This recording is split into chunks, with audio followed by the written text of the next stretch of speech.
January 1943. High above Western Europe, the air is thin and bitterly cold.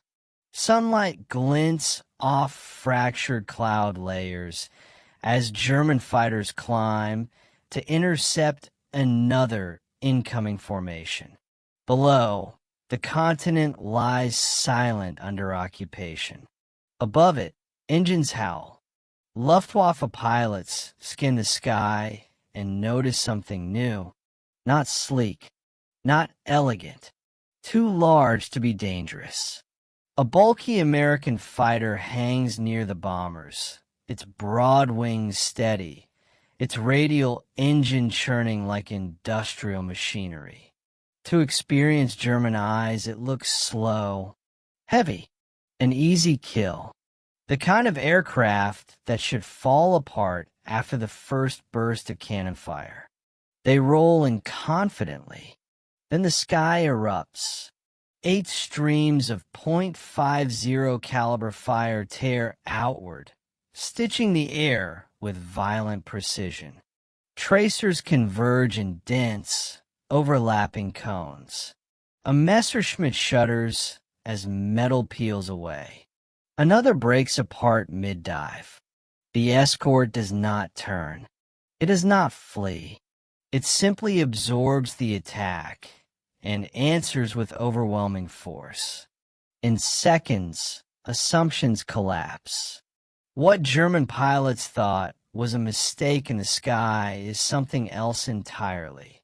The Republic P-47 Thunderbolt, and it has turned the airspace into a killing ground. And as smoke drifts downward, the Luftwaffe realizes it has underestimated the wrong machine. By the time American fighters began appearing regularly over occupied Europe, the air war already carried the weight of hard-earned certainty for one side. From 1939 through the early months of 1942, the German Luftwaffe had built its reputation on speed, coordination, and ruthless efficiency.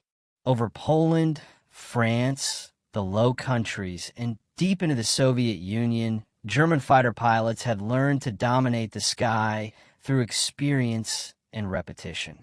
They flew lean aircraft designed for interception and short, violent engagements. Their confidence was not arrogance. It was habit. The backbone of that confidence rested on 2 machines, the Messerschmitt Bf 109 and the Focke-Wulf FW-190. Both were compact, fast-climbing, and heavily armed by European standards. They were built to attack, disengage, and return to base quickly. In the skies of continental Europe, that doctrine had worked. German pilots were trained to recognize enemy silhouettes instantly. Size meant vulnerability. Weight meant sluggish response. Anything that could not climb or turn with them was prey. This visual language of aerial combat shaped their expectations long before American fighters entered the fight. Across the Atlantic, the United States faced a very different problem. When America entered the war in December 1941, its air doctrine centered not on air superiority, but on daylight strategic bombing. The U.S. Army Air Forces believed massed bomber formations, tight boxes of heavy aircraft, could defend themselves with interlocking fields of fire. Fighters, in this vision, existed mainly to protect airspace near bases and coasts. Deep escort missions over enemy territory were not yet fully solved. Early American fighters reflected this limitation. Aircraft like the Curtiss P, 40 Warhawk, and Bell P, 39 Airacobra were rugged and effective at low to medium altitude, but they lacked the high-altitude performance and range required to escort bombers deep into Germany. In the thin air above 20,000 feet, where the bombing war would be decided, these aircraft struggled. The consequences were immediate and brutal. As American bombers began daylight raids in 1942, They often flew without adequate escort. German fighters climbed to altitude, attacked in disciplined waves, and tore into bomber formations with cannon fire. Losses mounted. Crews were lost faster than they could be replaced. Confidence in the daylight bombing strategy began to fracture under the weight of reality. Yet even as these losses accumulated, German pilots observed something reassuring. American escorts, when present at all, were usually lighter fighters. They could be driven off. They lacked the punch to challenge experienced Luftwaffe units directly. Encounters followed familiar patterns. Germans attacked from above, broke contact at will, and dictated the engagement. This reinforced an assumption that would soon prove dangerously flawed. When German pilots first received intelligence reports of a new American fighter entering service, the descriptions sounded almost laughable. Large, heavy, radial-engined, slower than expected, burdened with armor, built like a ground attack aircraft rather than a dogfighter. It did not fit the Luftwaffe's mental map of aerial threat. They assumed it would be easy to outmaneuver, easy to damage, easy to kill. That assumption would survive only until the first sustained engagements. Because the aircraft now taking shape in American factories was not designed to fight the Luftwaffe on its terms. It was designed to endure it. And that design philosophy was about to collide head-on with German certainty in the skies over Europe.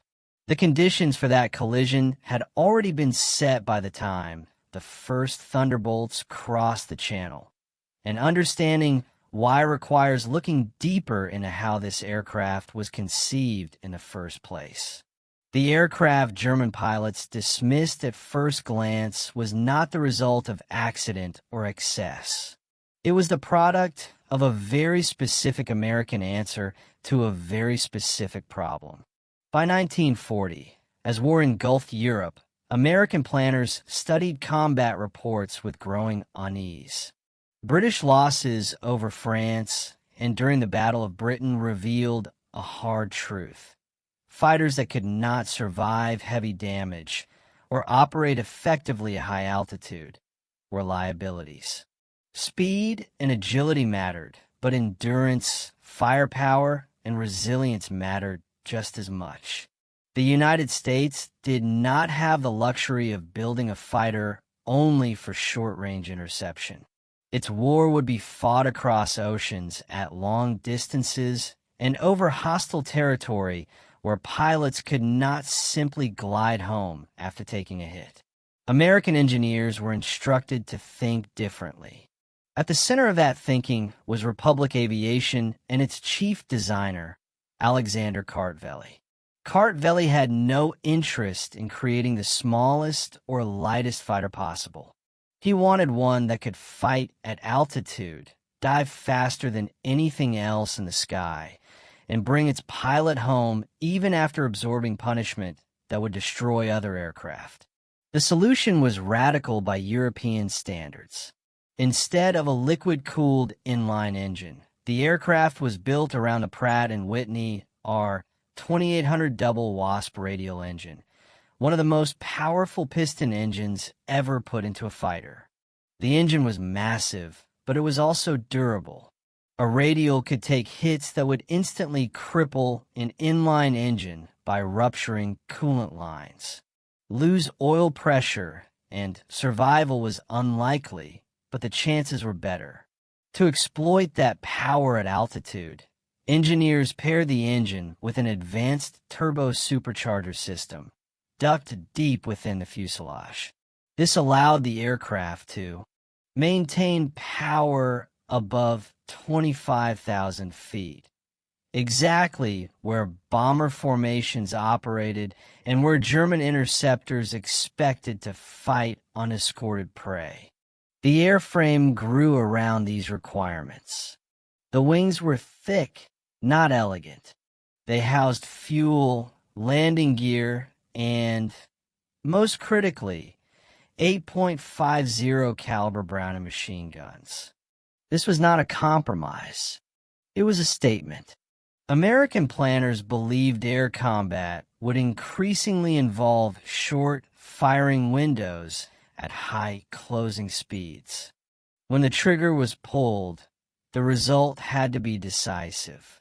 Each Thunderbolt carried nearly half a ton of ammunition and metal forward of the cockpit. The weight was enormous for a single-seat fighter. Fully loaded, it was one of the heaviest fighters of the war. German pilots would later mock its appearance.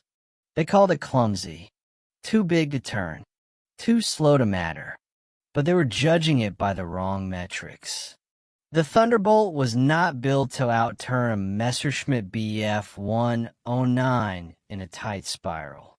It was built to dive faster than any opponent, strike with overwhelming firepower, and climb back to altitude using brute force and engine strength. It was built to absorb damage, not avoid it entirely. Early deployments in 1942 and early 1943 reflected this philosophy. Thunderbolt pilots were trained to avoid low-speed turning fights. They were taught to use altitude as armor, speed as a weapon, and firepower as final authority. At first, German pilots did not take these tactics seriously. They saw the size. They saw the weight. They believed experience would compensate. But as more Thunderbolts appeared over Europe, escorting bombers deeper into hostile airspace, encounters began to change. Attacks that should have ended in quick victories turned into prolonged, violent exchanges. Aircraft that should have fallen away in flames kept flying. And when German pilots made a single mistake, when they crossed into the Thunderbolt's firing envelope, the sky filled with converging streams of fire that left no room for escape. What had been dismissed as an overbuilt American curiosity was revealing itself as something far more dangerous. And the Luftwaffe was about to learn that this aircraft could not be fought the way they had fought every enemy before. That realization would unfold across multiple dimensions: human, technological, tactical, and psychological, all colliding in the same narrow strips of sky. For Luftwaffe pilots, combat was built on pattern recognition. Aircraft types were memorized the way infantry memorized enemy uniforms. Size, wing shape, engine profile. These details dictated how a fight would unfold before the first shot was fired. When Thunderbolts began appearing in greater numbers in early 1943, German pilots initially felt a familiar confidence. The aircraft looked wrong, too thick through the wings, too blunt at the nose. Its radial engine made it appear more like a ground attack aircraft than a frontline interceptor. Veteran pilots assumed it would bleed speed in turns, that it would struggle to climb once engaged, that its pilot, burdened by weight and inertia, would panic under pressure. Those assumptions evaporated during the first sustained engagements. Pilots reported something deeply unsettling. Hits that should have crippled the American fighter had no visible effect. Cannon shells struck wings and fuselage panels, tearing metal, but the aircraft stayed airborne.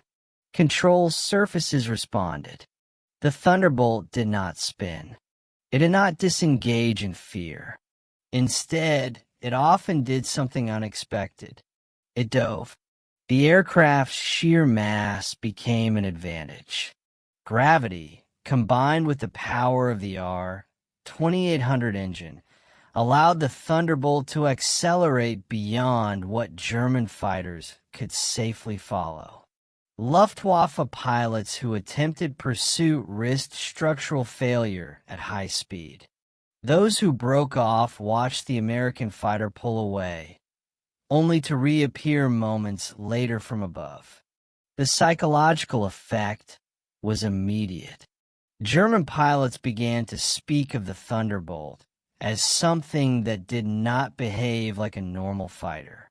It felt less like an aircraft and more like a flying weapons platform, deliberate, resilient, and indifferent to punishment. At the center of this shock was the Thunderbolt's armament.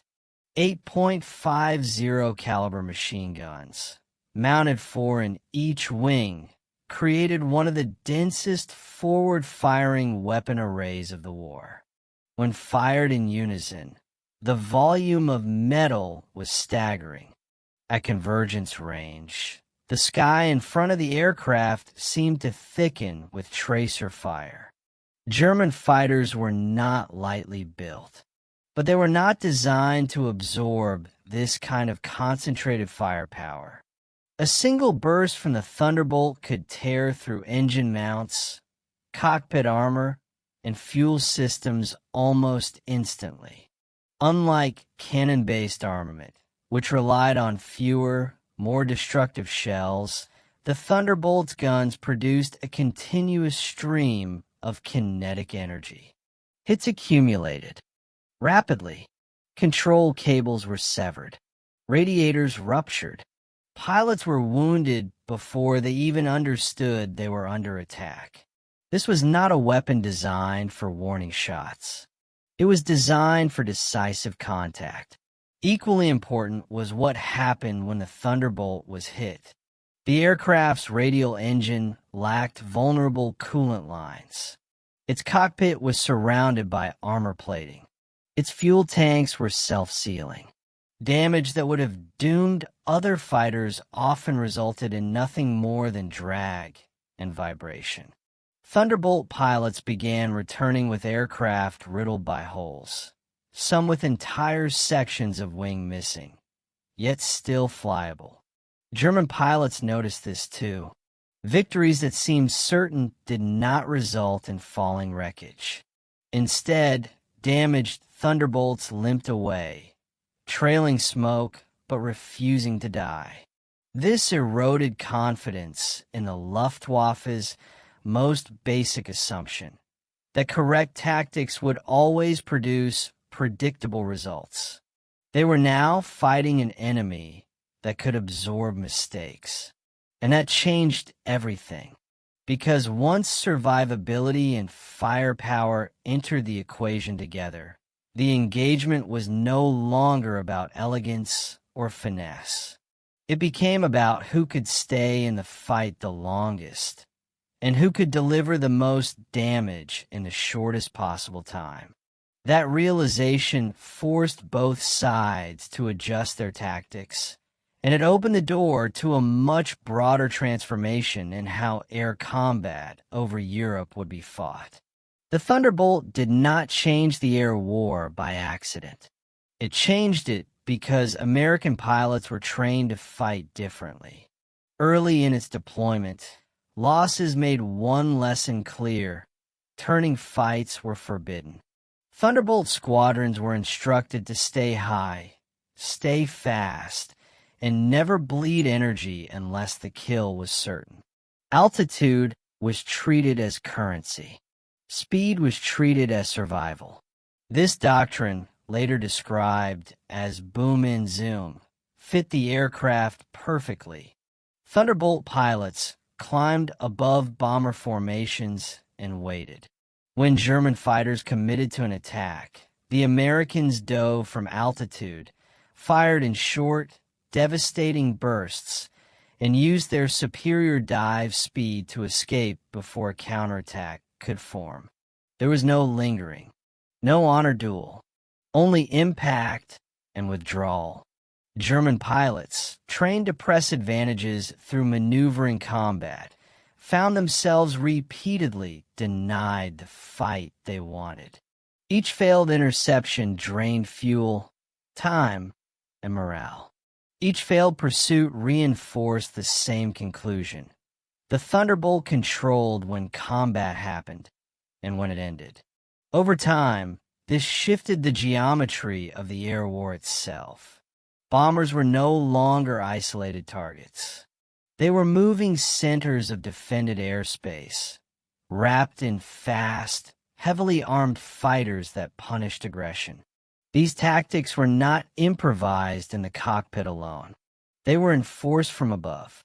Commanders within the United States Army Air Forces understood that protecting bomber crews required discipline, not bravado.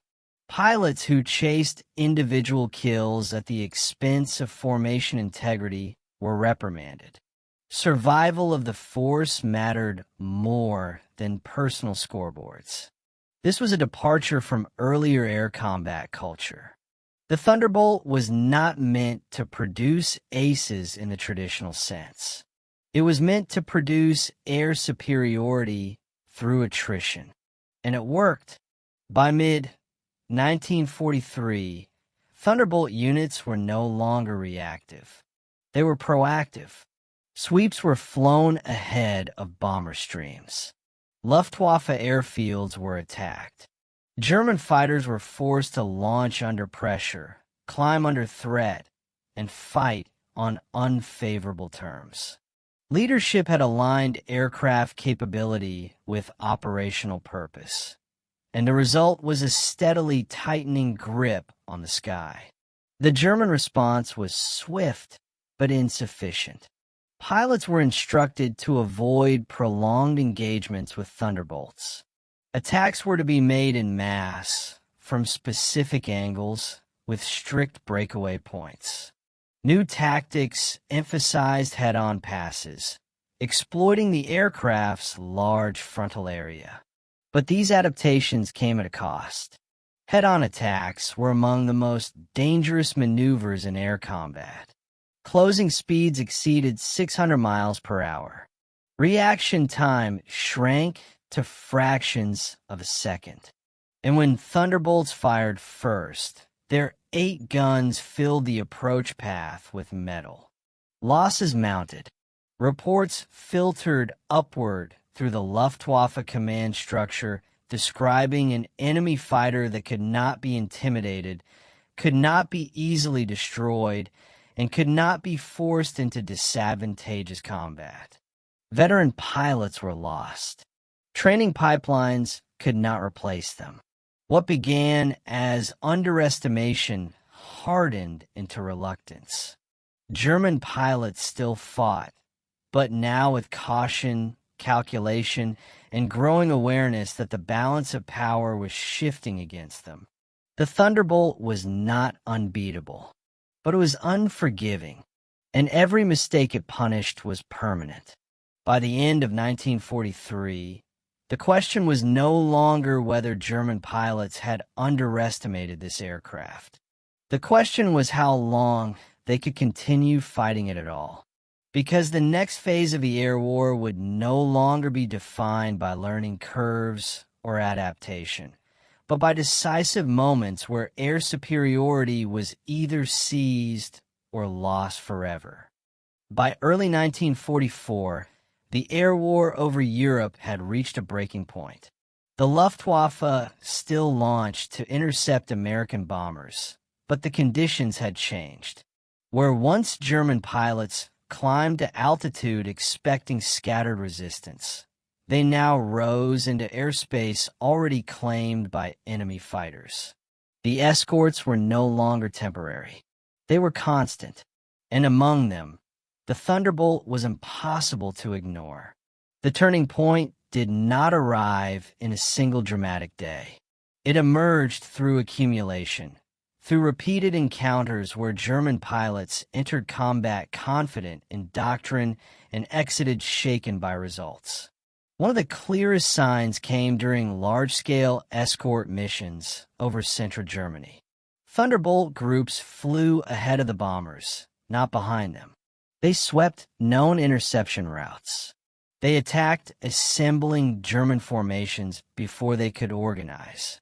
The air was no longer reactive. It was contested from the moment engines started. German pilots climbing from airfields near Frankfurt and Leipzig encountered thunderbolts already at altitude. There was no surprise, no clean approach. Engagements began with American fighters holding the energy advantage. When the Luftwaffe committed anyway, the pattern repeated. Thunderbolts dove in from above, firing in short, controlled bursts. German aircraft disintegrated or broke formation. Survivors attempted to climb back into position, only to be hit again. Those who tried to turn were outpaced. Those who tried to flee found themselves chased down in dives they could not match. For the first time in the war, German pilots began aborting missions not because of weather or mechanical failure, but because escort fighters had made interception too costly to attempt. This was not speculation. It appeared in after-action reports. Units reported aircraft losses before reaching bomber streams. Fuel shortages increased as engagements stretched longer than planned. The interception timetable, once precise, collapsed under pressure. And at the center of this collapse was the Thunderbolt's defining paradox. It was not elegant. It was not subtle, but it was relentless. The aircraft's dive speed allowed it to disengage at will, denying German pilots closure. Its durability allowed American pilots to press attacks without fear of a single mistake ending their mission.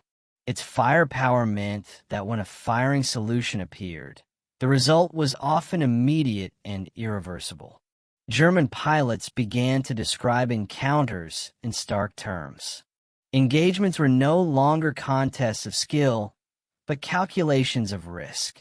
Every approach carried the possibility of instant destruction. Every head-on pass risked catastrophic loss. And as losses mounted, the Luftwaffe faced a problem no tactical adjustment could solve. Its experienced pilots were dying faster than they could be replaced. Training programs shortened. New pilots arrived with fewer hours and less combat experience. Against an aircraft that punished hesitation and rewarded discipline, inexperience was fatal. By mid-1944, the Thunderbolt was no longer an underestimated outsider. It was a known threat, a respected one, a feared one. But recognition came too late, because the decisive phase of the air war was no longer about learning how to fight this aircraft. It was about surviving it. And the moment that reality fully settled over the Luftwaffe would come when escort fighters stopped merely protecting bombers and began destroying the German Air Force in the air and on the ground.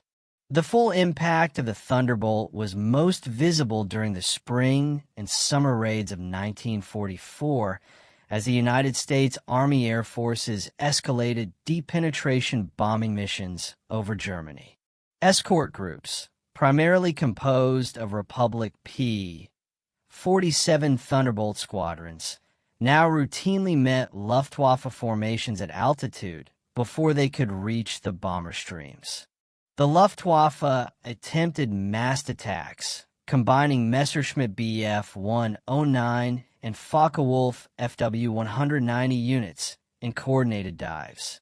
But these assaults were met with the unyielding presence of Thunderbolts. Each wave that engaged risked concentrated fire from multiple angles. Pilots reported bursts of tracer fire appearing from directions they had not anticipated, even when maneuvering aggressively. Entire formations disintegrated mid-attack. Aircraft that should have returned to base never did. One notable engagement occurred over Braunschweig, where nearly 200 Luftwaffe fighters intercepted a formation of 400 B-17 bombers escorted by more than 250 Thunderbolts. Within the first 15 minutes, the German squadrons suffered catastrophic losses. Pilots described the sky as lit with steel as 8.50 caliber guns from every American fighter converged on attacking waves. German formations fractured, spiraled, and were forced into emergency landings whenever possible. Commanders on the ground reported returning pilots shocked. Shells lodged in fuselages and wings, but the aircraft still flyable. This was the moment perception turned into reality. The Thunderbolt was not merely an escort. It was a game changer. Where Luftwaffe doctrine had relied on experience and numbers to suppress enemy bombers, the Americans had combined mass, discipline, and raw firepower into a force multiplier. The old confidence that a fighter pilot could dictate the terms of engagement was gone. Now, the threat of instant annihilation dictated the terms of the fight. The psychological effect extended beyond the cockpit. German pilots began to refer to the Thunderbolt in reports with a mix of disbelief and fear. In post-mission debriefings, they admitted that previous assumptions about American aircraft, slower, heavier, easier to kill, were dead wrong. Words like invulnerable and unstoppable appeared repeatedly. It was no longer a matter of underestimation. Survival itself became uncertain. By summer 1944, the Luftwaffe was in a defensive spiral. Tactics that had once dominated the skies were rendered obsolete. Pilots were instructed to avoid engagements unless absolutely necessary. Airfield takeoffs and landings became perilous, as Thunderbolts occasionally strafed known Luftwaffe airstrips during raids.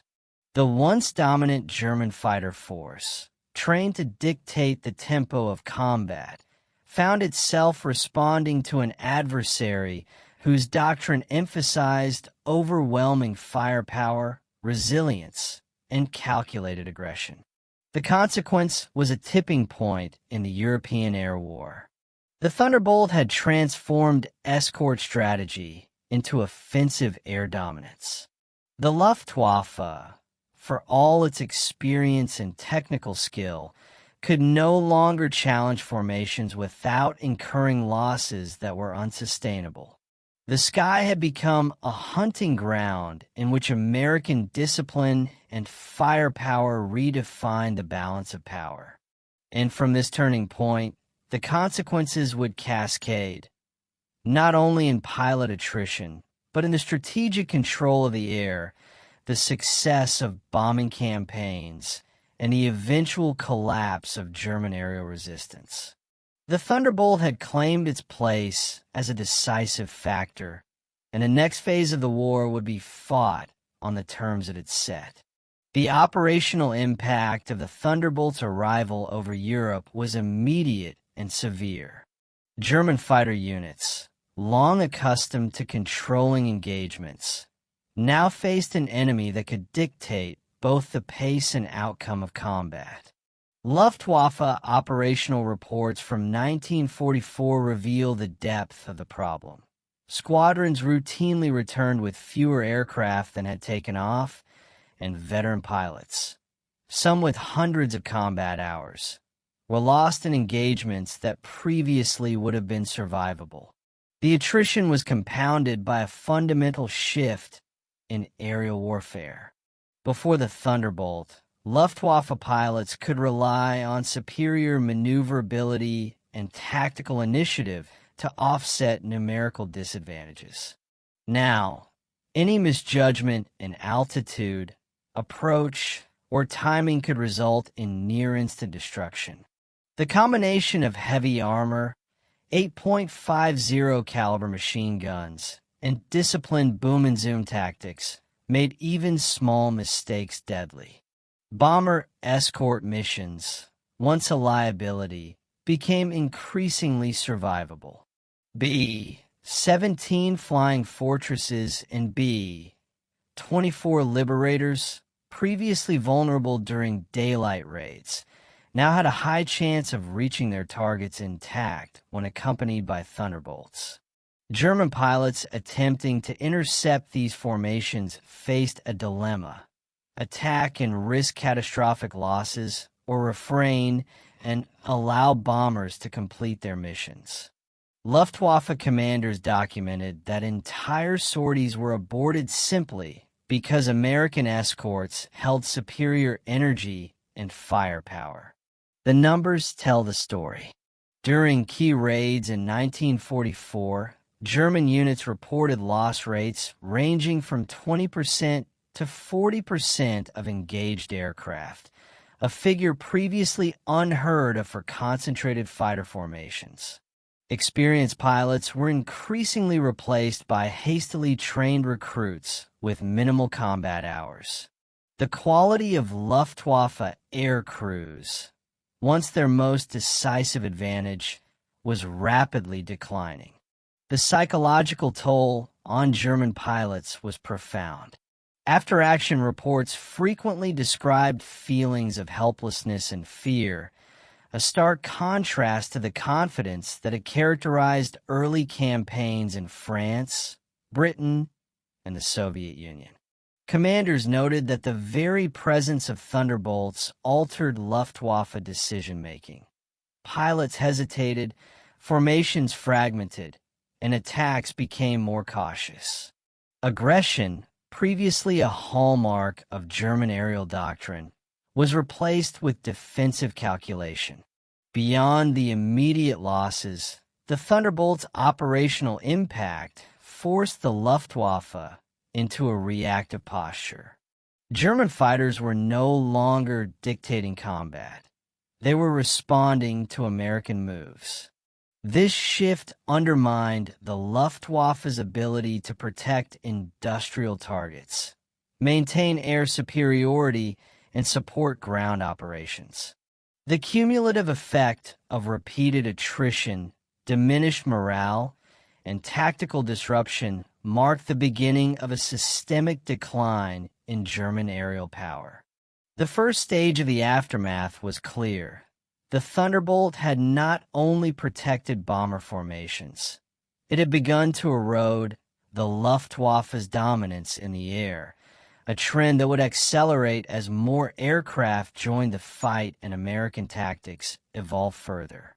As the weeks and months progressed, the Thunderbolt's influence extended far beyond individual dogfights.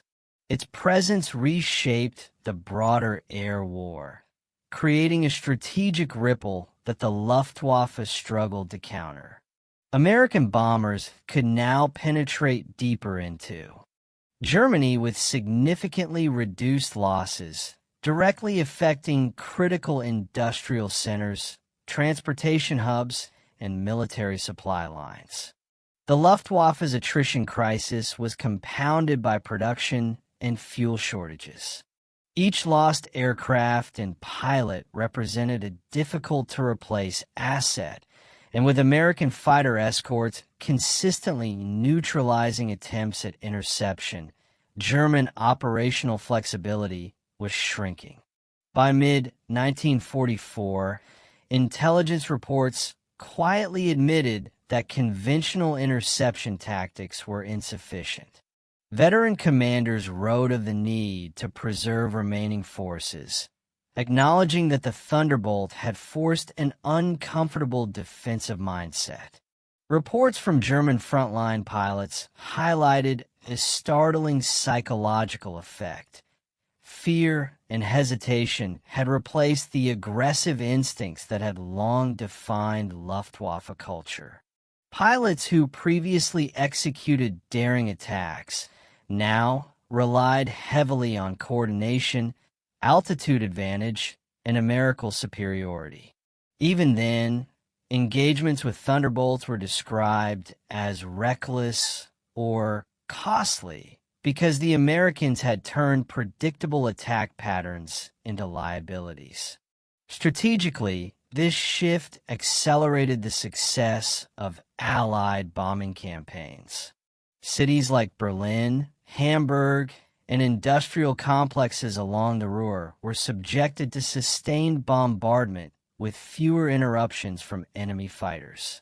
Critical supply chains were disrupted, manufacturing slowed, and the German war effort faced cumulative degradation that extended to ground operations and frontline resilience. The Luftwaffe, meanwhile, began adjusting. New tactics emphasized head-on attacks, mass formations, and avoidance of prolonged engagement with thunderbolts. Yet these adaptations were reactive, forced by circumstance rather than initiative. By the time adjustments were in place, American air forces had already solidified escort strategies and integrated lessons from combat into every subsequent mission. The Thunderbolt had not only survived early engagements, but had institutionalized its impact on the Allied air doctrine.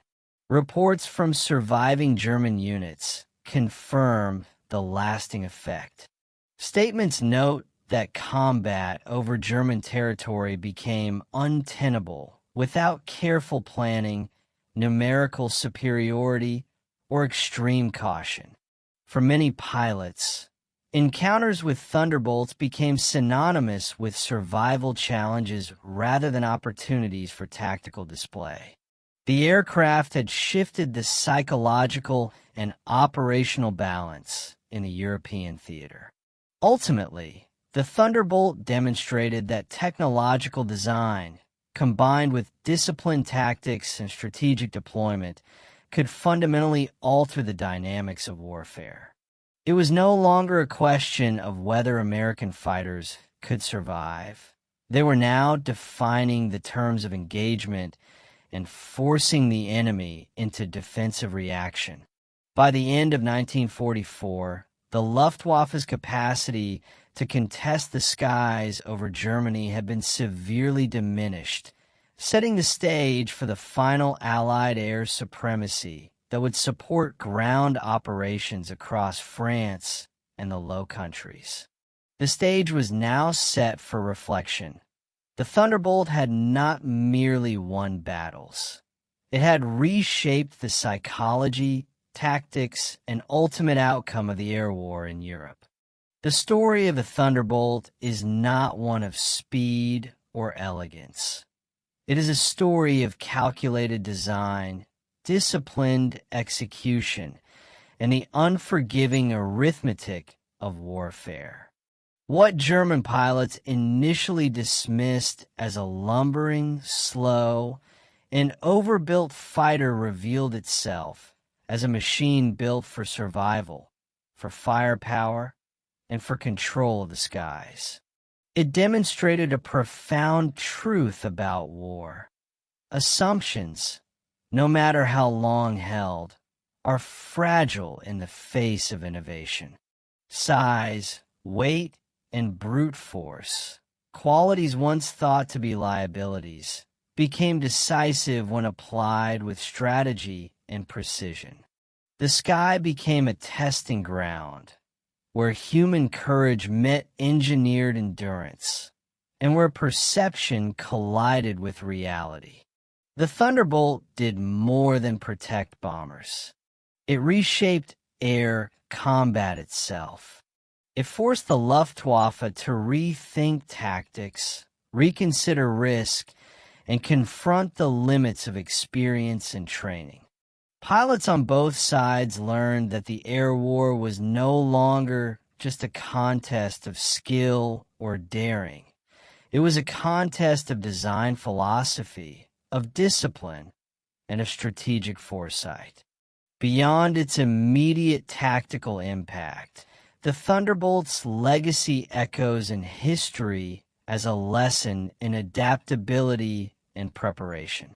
It shows how technological foresight, combined with careful operational doctrine, can shift the balance of power, redefine enemy expectations, and leave a lasting imprint on the course of war. In the end, the aircraft that German pilots underestimated did not simply survive its encounters. It endured, dominated, and fundamentally changed the fight. And in doing so, it turned the sky into both a proving ground and a crucible, a place where firepower met courage, and where history was written in tracers and steel.